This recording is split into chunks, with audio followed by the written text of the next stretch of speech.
So, the number one skill that you can develop that will completely transform your paintings is... Hi, I'm Mark Waller. I love going out into the world, finding interesting things to paint and then sharing that process with you. Mastering gradations. Doesn't sound sexy, but it will change everything. So, what do I mean by gradations? By gradation, I mean any shift in hue or tone, and they are everywhere. So when you really start looking, you'll start to notice gradations everywhere.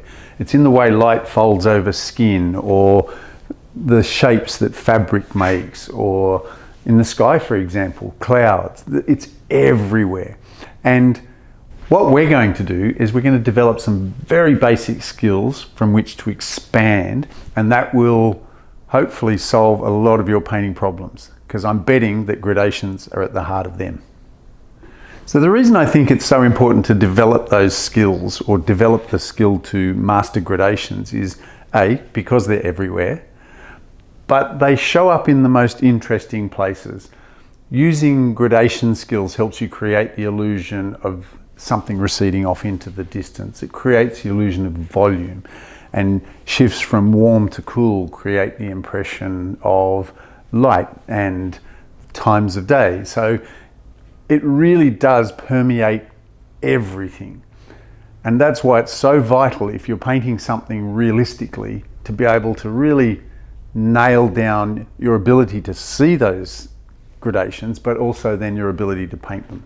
So the good news is I've got a couple of little exercises that I occasionally do now still, but I have done through my life, and that is to just help me become comfortable and confident with doing those gradations over different areas. And the good news is you can do them too.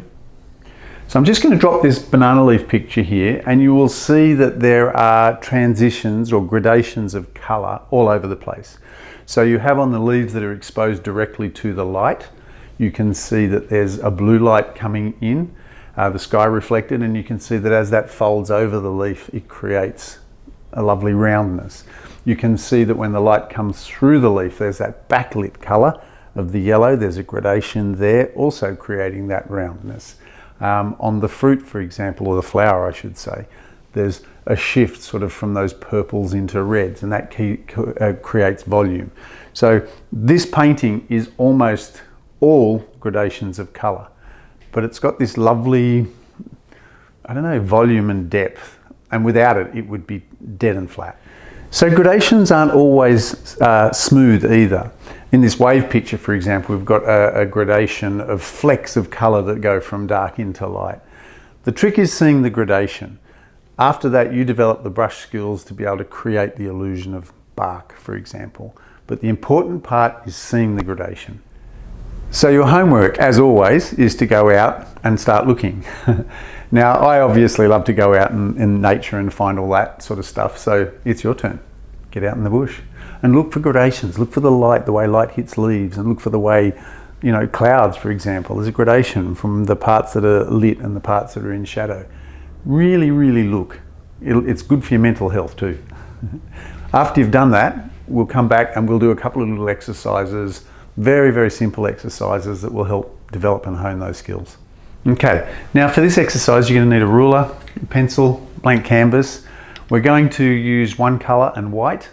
If you want to make it really hard for yourself, use Pthalo Blue or dioxazine purple, one of those two colours. But what we're going to do is mark up a couple of squares and rectangles, different shapes, and we're going to practice doing gradations inside those shapes.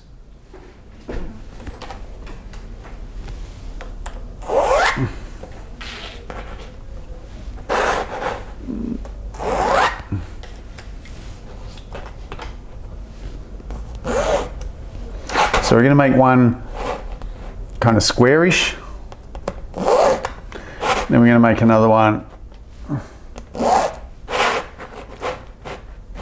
longer and narrower, like that, and then we're going to do another one over here,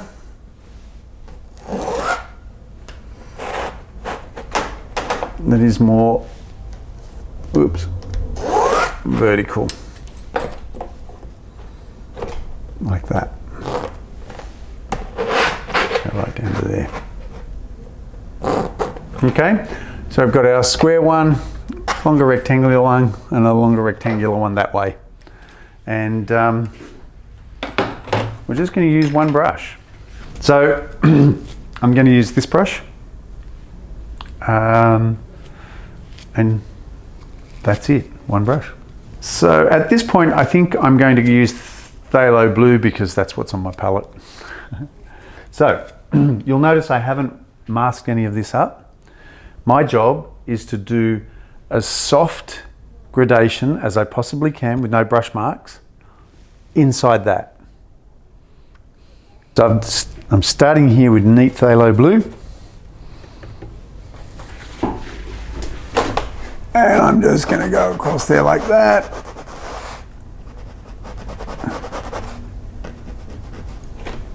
New brush.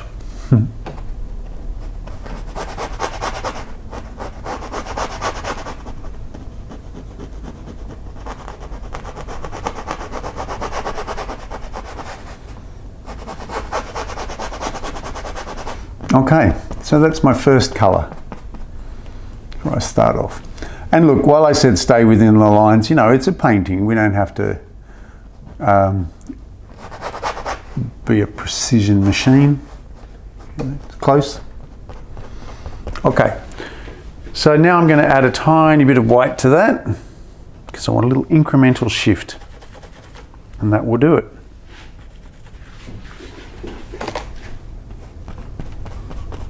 Come down a little bit.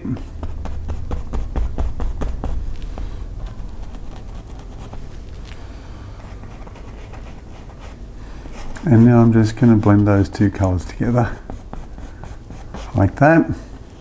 Now, one of the tricks with acrylics is to blend lots of small gradations of colour or shifts in tone together rather than try to blend the whole lot together in one go.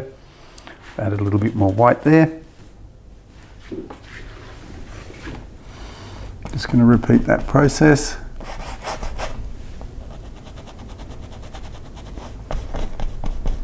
Forgive the errant hairs.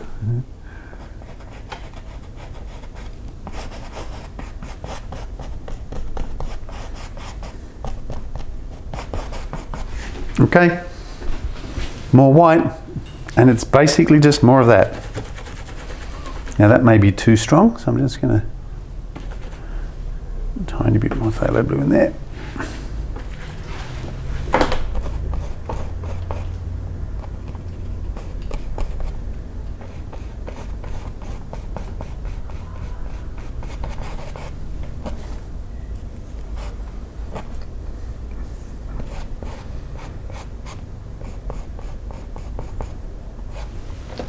Now I'm going to clean my brush because I've noticed that that gradation at the top there is not super smooth. So I'm going to clean my brush.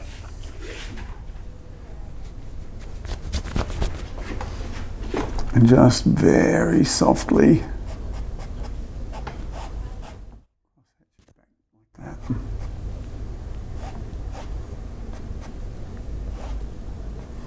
This is on a white canvas with a fairly dark colour, so quite often I'd repeat this process.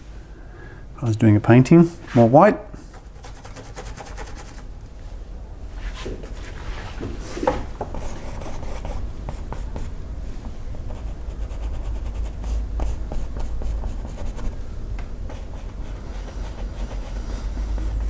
And you'll notice that there's nothing fancy about this paintbrush.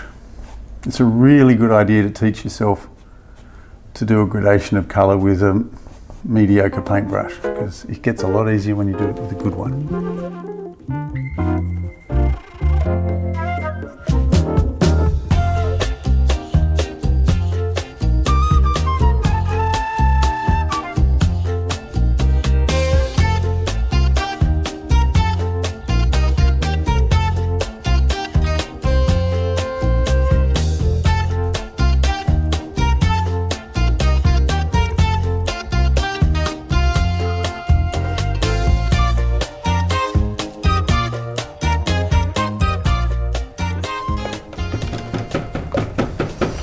Now it's more important that I clean my brush each time because I want the white to be stronger. And I'm mixing my colour up next to the other colour.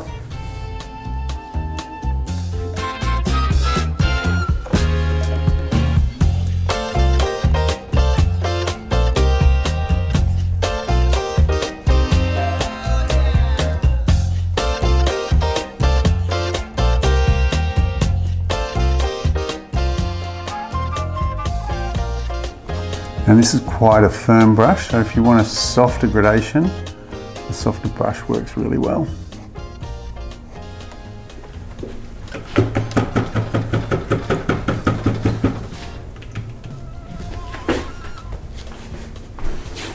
And now, neat white.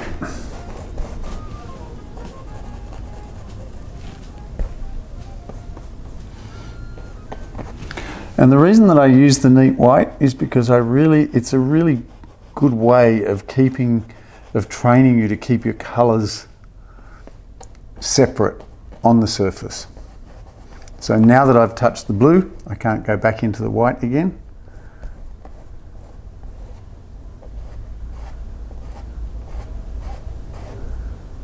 Like that.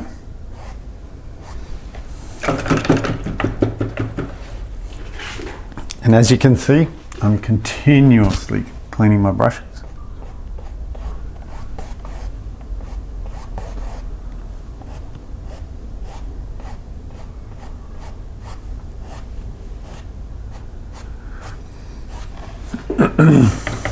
And even though this looks simple, it's actually quite tough. But once you've done it and mastered it, you'll be able to go back into your painting at any point in time, paint your sky around your trees, you'll be able to paint gradations easily, and a lot of the pain will disappear out of your paintings. All right, so we don't want you sitting here all day watching paint dry, so we're going to time lapse this, but literally it's exactly the same thing as I've just done, except in a different shape. And this is going to be a little bit harder because I've got to move into this paler colour a bit quicker because I don't have as much blending room.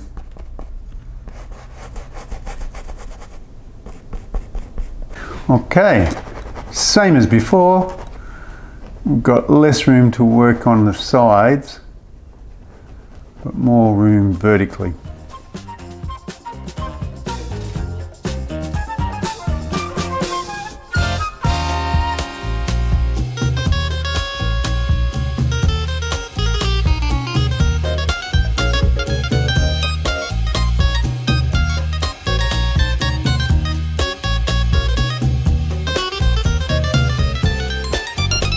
So if you're really struggling with this, no judgment, if you are really struggling with this, you can put some masking tape out first and paint in the shapes using the masking tape to edge it. But I recommend that you throw away the masking tape at some point. You really want to be able to develop control. Ultimately, that's what we're doing here. We're developing control of our brush. Yes, it's a gradation in the context of learning how to do a gradation, but ultimately that's what we're doing, learning how to control our brush. And, you know, the quality of your gradation will be a direct correlation to how well you can control your brush.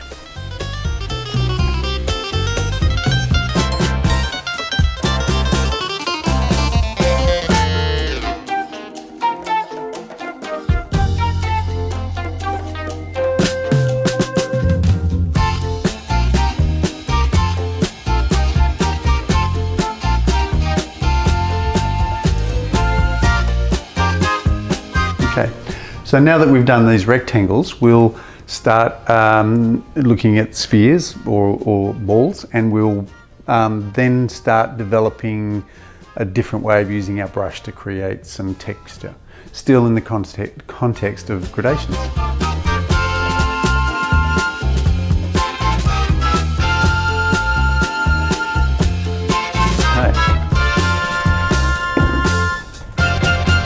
So now I've got neat orange, and I'm going to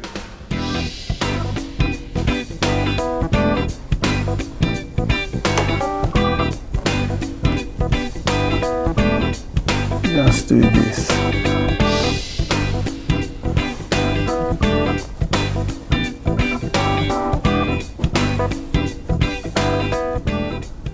You can see I was no good at colouring inside the lines at school.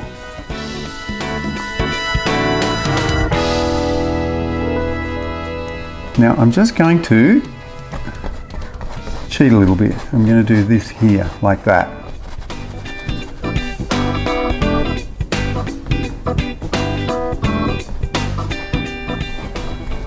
And I'm going to steal a little bit of purple, just a tiny bit of purple.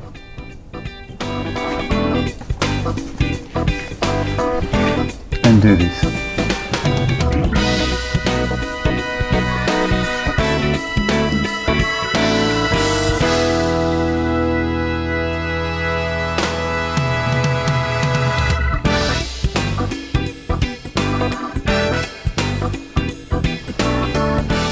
Okay, now I'm going back to my original orange colour. I'm just going to add a little bit of white to that.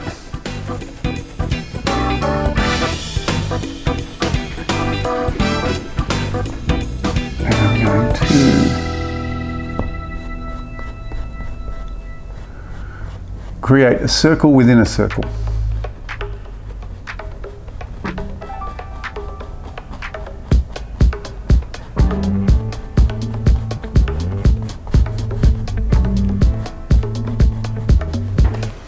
And now, again, more white.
Come back with some neat white.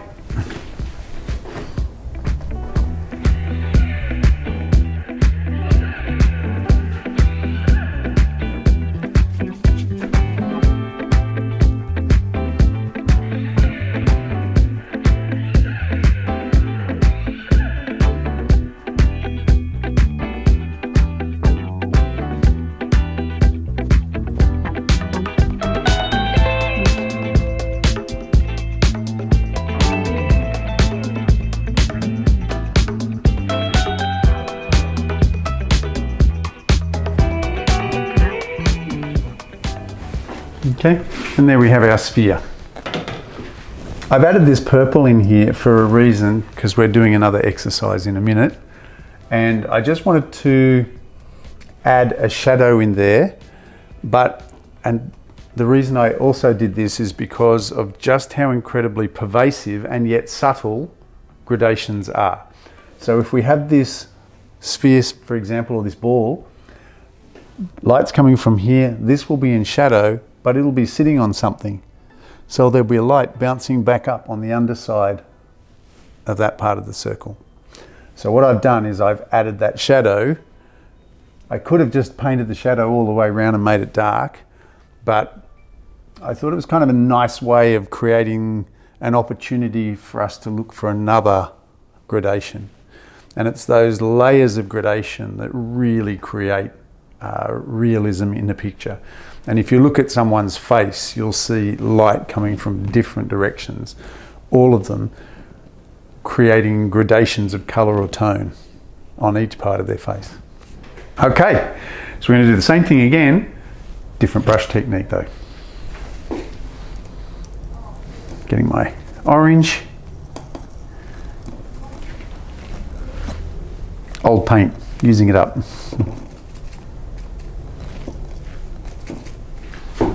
Okay, and I'm just doing my bit there.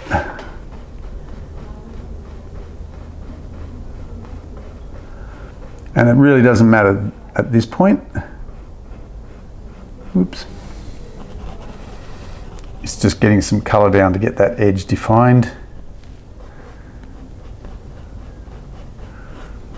Okay, and this is where the magic happens. Going to add some white to that. We've got some of that colour left over from before.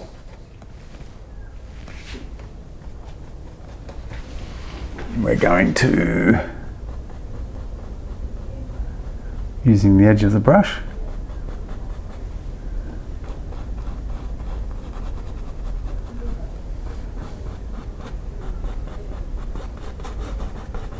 create that same shape that we did before, or same experience. I'm not sure what the word is. The same exercise, same path that we did before, but we're just going to do this with our brush strokes.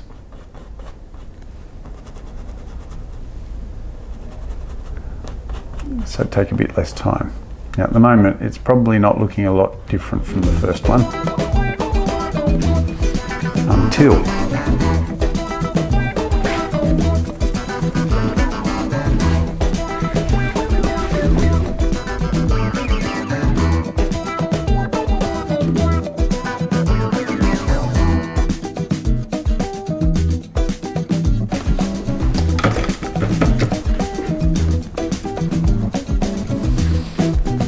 we add more white.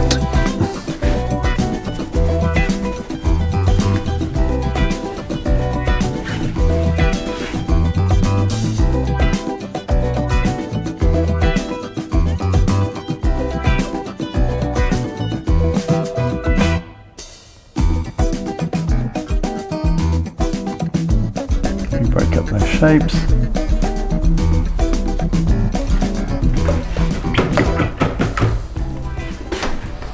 Go back to that purple that we used before, a little bit there.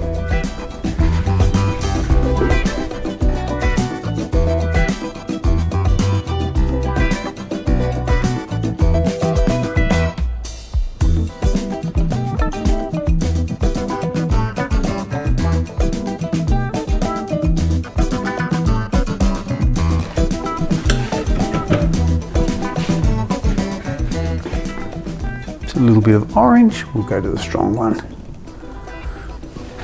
And we'll do this.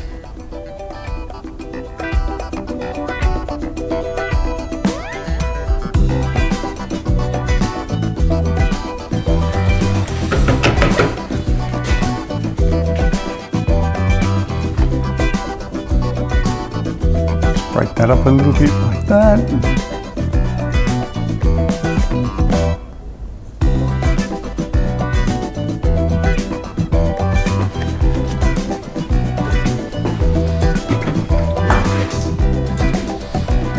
A little bit more white.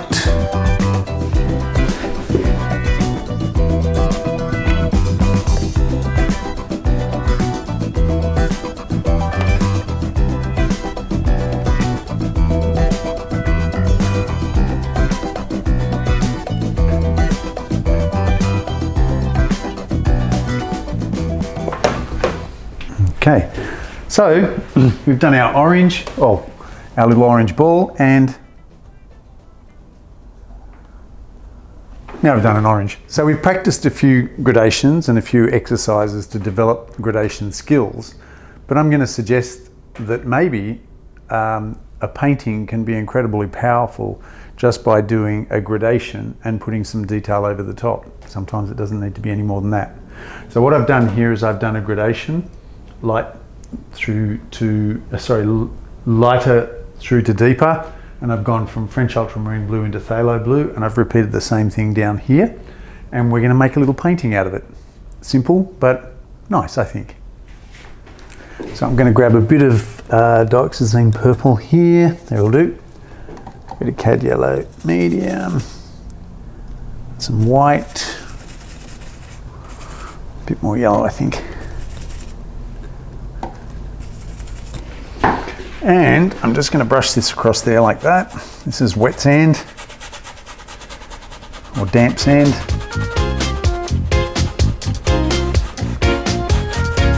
Like that. I'll add a bit of white to that.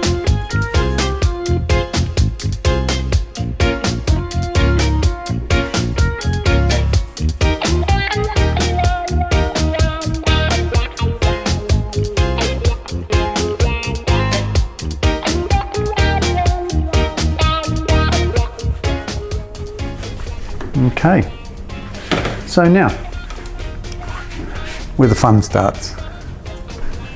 So we get a little bit of burnt umber.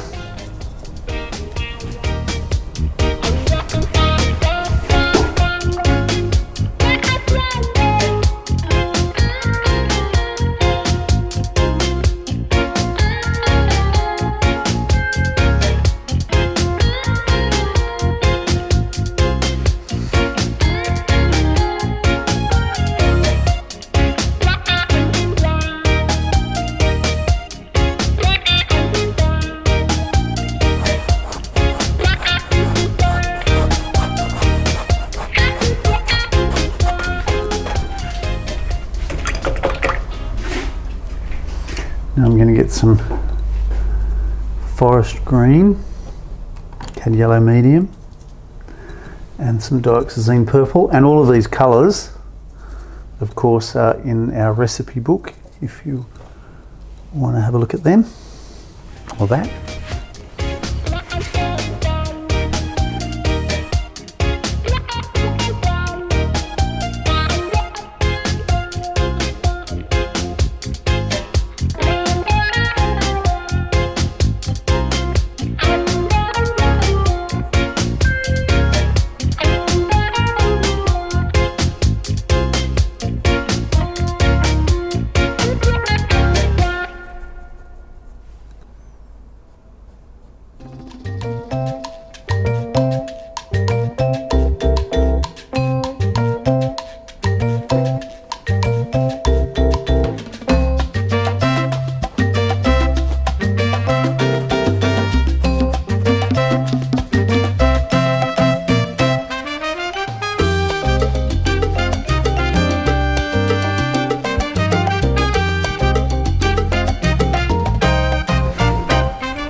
Go to some Pthalo Blue and French Ultramarine Blue, again in the recipe book.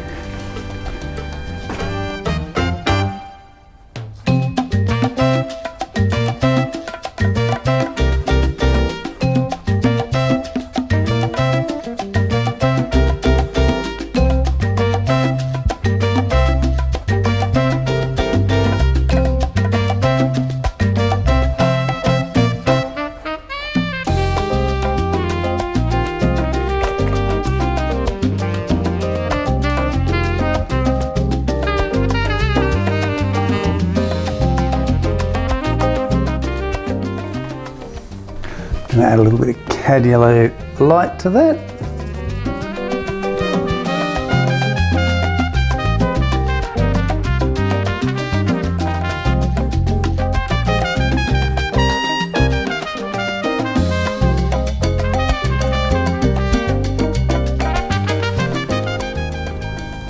Some white.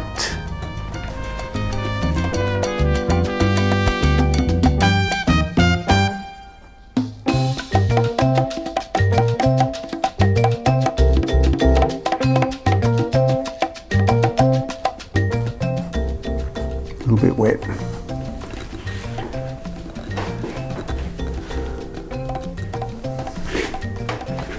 Might have to come back to that in a second, but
So obviously that's quite a rudimentary picture, but you can see how they're using the gradation as the sort of the background for it, and then putting the structure over the top of that starts to create a really compelling image. A little bit more detail, some reflections, maybe, you know, a bird or someone walking on the beach or something like that, and it starts to look really nice. So make sure you practice your gradations of colour. Experiment to see whether or not you can create a gradation and then build a painting on top of that. And if you're interested, I think we have another tutorial that is based on a gradation of colour, maybe a lake in the background or something, but you'll see a link somewhere about there. Now, don't forget, go and look at the world, look for gradations, paint them, but make sure you have fun.